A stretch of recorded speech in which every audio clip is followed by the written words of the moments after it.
I'm walking down the laneway of one of the world's most beautiful cities. Around me, trams rattle down the cobblestones. Shoppers dart in and out of fashion boutiques, and women sip on glasses of local Sauv Blanc. But where am I, you ask? Paris? New York? Italy? Actually, I'm somewhere surprising. I'm close to home. I'm in Australia's arts and culture epicentre. I'm in Melbourne. Now, if you're looking for sheer indulgence in the form of fine food, fine wine and fine culture, you'll find it all here in Melbourne.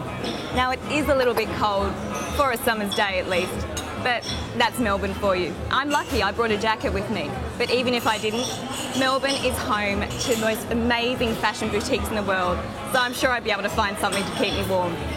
And also, if you need to know the key to dressing like a true Melbourneite, the key is black, black and more black. Hi guys. Do you have a puppy? Or maybe an older dog? How well behaved is he? That's what I thought. Did you know that it's just as important for puppies to go to dog school as it is for us to go to people school? That's because puppies need to learn about discipline just as much as us. Probably a little bit more actually. That's because you don't want your pup jumping up on everyone who enters your house or destroying your garden, or worse, destroying your favourite shoes. We've got a very special guest with us today. We've got Stephen Pan, the host of Hound TV. He's here to tell us how to discipline our little puppy dogs. Thanks for coming, Stephen. No worries. Now, what's the best age to take a pup to doggy school? Well, you want to take them when they're nice and young. Yep.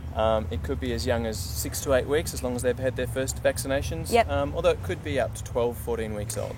And some dogs harder to train than others? Definitely. It's just like people. Some of us find it harder to learn than others. Yep. But if you keep at it, your dog will get the hang of it eventually. Great. And now, what about training? Are there some things that are more important to train a dog than other things? Absolutely. It is fun to teach your dog tricks, Yep. but probably getting your dog to come when called every time would be number one. Yep. Because if your dog's heading for trouble, like about to run onto the road, then you want to be able to get your dog back straight away. And another one would be getting your dog to be able to sit or drop straight away.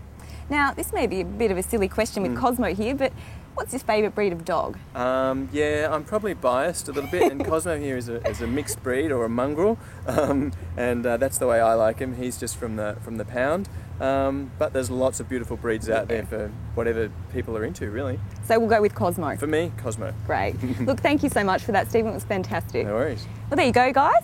It's not that hard, so make sure you take your pup to doggy school and give him a cuddle from me.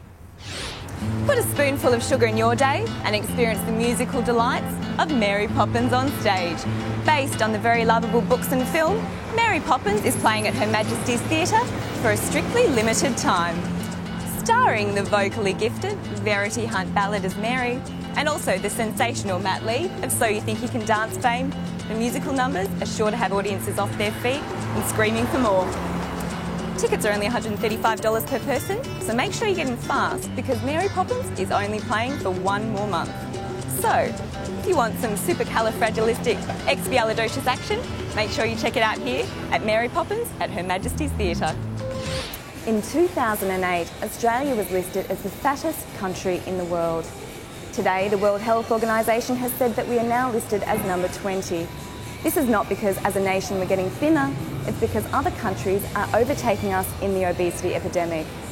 What this means is that as a nation we can expect an increase in the incidence of heart disease and diabetes, as well as premature death.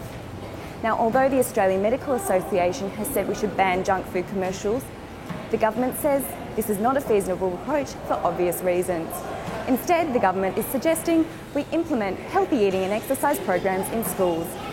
If children and their families receive healthy education while children are young, they're more likely to lead healthy lives for the rest of their lives. I'm Laura Binney, Australian Health News.